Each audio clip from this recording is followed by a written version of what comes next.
Hi hello ಎಲ್ಲರಿಗೂ ನಮಸ್ಕಾರ ವೀಕ್ಷಕರೇ, ವೆಲ್ಕಮ್ ಟು ದೀಪಾ ಸವಿರುಚಿ.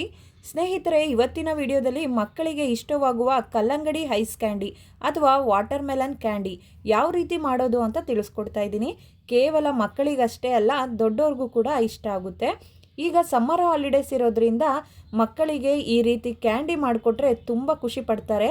ನೋಡೋದಕ್ಕೆ ಎಷ್ಟು ಚೆನ್ನಾಗಿದೆ ಅಲ್ವಾ? ನೋಡೋದಕ್ಕಷ್ಟೇ ಅಲ್ಲ, ತಿನ್ನೋದಕ್ಕೂ ಅಷ್ಟೇ ರುಚಿಯಾಗಿರುತ್ತೆ. ಮಕ್ಕಳಿಗೆ ಫೇವ್ರೇಟ್ ಅಂತಲೇ ಹೇಳ್ಬೋದು. ಹಾಗೆ ವಿಡಿಯೋನ ಸ್ಕಿಪ್ ಮಾಡದೆ ಕೊನೆವರೆಗೂ ನೋಡಿ. ರೆಸಿಪಿ ಇಷ್ಟ ಆದರೆ ವಿಡಿಯೋಗೊಂದು ಲೈಕ್ ಮಾಡಿ, ಶೇರ್ ಮಾಡಿ, ಸಬ್ಸ್ಕ್ರೈಬ್ ಮಾಡಿ. ಇಲ್ಲಿ 1 ಕಪ್ಪು ಕಲ್ಲಂಗಡಿ ಹಣ್ಣು, 2 ಟೇಬಲ್ ಸ್ಪೂನ್ ಅಷ್ಟು ಸಕ್ಕರೆ ತೊಗೊಂಡಿದ್ದೀನಿ. ಐಸ್ ಕ್ಯಾಂಡಿ ಮಾಡುವಾಗ ಸಕ್ಕರೆನ ಸ್ವಲ್ಪ ಕಮ್ಮಿನೇ ಹಾಕೋಬೇಕು, ಯಾಕಂದರೆ ಕಲ್ಲಂಗಡಿ ಹಣ್ಣಲ್ಲೇ ಸಾಕಷ್ಟು ಸಿಹಿ ಇರುತ್ತೆ. ನಂತರ ಒಂದು ಮಿಕ್ಸಿ ಜಾರ್ಗೆ ಕಲ್ಲಂಗಡಿ ಹಣ್ಣು ಹಾಗೂ ಸಕ್ಕರೆನ ಸೇರಿಸ್ಕೊತಾ ಇದ್ದೀನಿ. ಇದಕ್ಕೆ ನೀರು ಹಾಕ್ತೇನೆ ಗ್ರೈಂಡ್ ಮಾಡ್ಕೋಬೇಕು. ನೋಡಿ, ಈಗ ಇದನ್ನು ಸ್ಮೂತಾಗಿ ಗ್ರೈಂಡ್ ಮಾಡ್ಕೊಂಡಿದ್ದೀನಿ.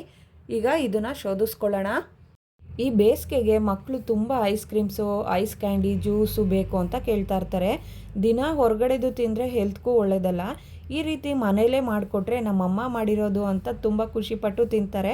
ಹಾಗೆ ಹೆಲ್ತ್ಗೂ ಕೂಡ ಒಳ್ಳೆಯದು. ನೋಡಿ, ಇದನ್ನು ಶೋಧಿಸ್ಕೊಂಡಾಗಿದೆ. ಈ ವೇಸ್ಟನ್ನ ತೆಗೆದ್ಬಿಡೋಣ. ಈಗ ವಾಟರ್ ಮೆಲನ್ ಜ್ಯೂಸು ರೆಡಿಯಾಗಿದೆ. ನಂತರ ನಾನಿಲ್ಲಿ ಒಂದು ಐಸ್ ಮೋಲ್ಡ್ನ ತೆಗೆದುಕೊಂಡಿದ್ದೀನಿ. ನಿಮ್ಮ ಹತ್ರ ಐಸ್ ಮೋಲ್ಡ್ ಇಲ್ಲ ಅಂತಂದರೆ ಈ ಕಾಫಿ ಟೀ ಗ್ಲಾಸಸ್ ಬರುತ್ತಲ್ಲ ಚಿಕ್ಕ ಚಿಕ್ಕದು, ಅದಕ್ಕಾದರೂ ಹಾಕಿ ಮಾಡ್ಕೋಬೋದು, ಅಥವಾ ಯಾವುದಾದ್ರೂ ಪ್ಲಾಸ್ಟಿಕ್ ಕಪ್ಸ್ನ ಯೂಸ್ ಮಾಡ್ಕೋಬೋದು. ಈಗ ಮೋಲ್ಡ್ಗೆ ಜ್ಯೂಸ್ ಎಲ್ಲ ಹಾಕ್ಕೊಂಡು ಈ ಥರ ಕ್ಯಾಪ್ನ ನೀಟಾಗಿ ಹಾಕೋಬೇಕು. ಕ್ಯಾಪ್ನ ಸರಿಯಾಗಿ ಹಾಕಿಲ್ಲ ಅಂದರೆ ಐಸ್ ಕ್ಯಾಂಡಿ ನೀರು ಥರ ಇರುತ್ತೆ. ಈಗ ಇದನ್ನು ಫ್ರೀಝರ್ನಲ್ಲಿ ಓವರ್ ನೈಟ್ ಬಿಡಬೇಕು, ಅಥವಾ ನೀವೇನಾದರೂ ಡೇ ಟೈಮ್ನಲ್ಲಿ ಮಾಡ್ತೀನಿ ಅಂದರೆ 8 ಅವರ್ಸ್ ಆದರೂ ಇಡಬೇಕಾಗುತ್ತೆ. ಕ್ಯಾಂಡಿನ ನಾನು ಓವರ್ ನೈಟ್ ಇಟ್ಟಿದ್ದೆ. ಈಗ ಮಾರ್ನಿಂಗ್ ತೆಗೆದು ನೋಡ್ತಾ ಇದ್ದೀನಿ ಐಸ್ ಕ್ಯಾಂಡಿ ಆಗಿದೆಯಾ ಅಂತ ನೋಡೋಣ ಬನ್ನಿ. ನಂತರ ಒಂದು ದೊಡ್ಡ ಬೌಲ್ನಲ್ಲಿ ಸ್ವಲ್ಪ ನೀರು ಇಟ್ಕೊಂಡಿದ್ದೀನಿ. ಇದಕ್ಕೆ ನಾನು ಮೋಲ್ಡ್ನ ಇಟ್ಕೋತಾ ಇದ್ದೀನಿ. ಕೇವಲ 1 ನಿಮಿಷ ಇಟ್ಟರೆ ಸಾಕು. ನೋಡಿ, ಈ ರೀತಿ ಸ್ವಲ್ಪ ಶೇಕ್ ಮಾಡಿ ಚೆಕ್ ಮಾಡ್ಕೊಳ್ಳಿ ನೀಟಾಗಿ ಬರ್ತಾ ಇದೆಯಾ ಇಲ್ವಾ ಅಂತ. ನಾವು ಹಾಗೆ ತೆಗಿಯೋದಕ್ಕೆ ಹೋದರೆ ಕ್ಯಾಂಡಿ ಮುರಿದೋಗುತ್ತೆ. ನೋಡಿ, ಈ ರೀತಿ ಈಸಿಯಾಗಿ ಕ್ಯಾಂಡಿ ಬರ್ತಿದೆ ಅಂದ ತಕ್ಷಣ ನೀರಿಂದ ಮೋಲ್ಡನ್ನ ತೆಗೆದುಬಿಡಿ. ನೋಡಿ, ಕಲ್ಲಂಗಡಿ ಹಣ್ಣಿನ ಐಸ್ ಕ್ಯಾಂಡಿ ಅಥವಾ ವಾಟರ್ ಮೆಲನ್ ಕ್ಯಾಂಡಿ ಎಷ್ಟು ಚೆನ್ನಾಗಿ ಬಂದಿದೆ ಅಲ್ಲ?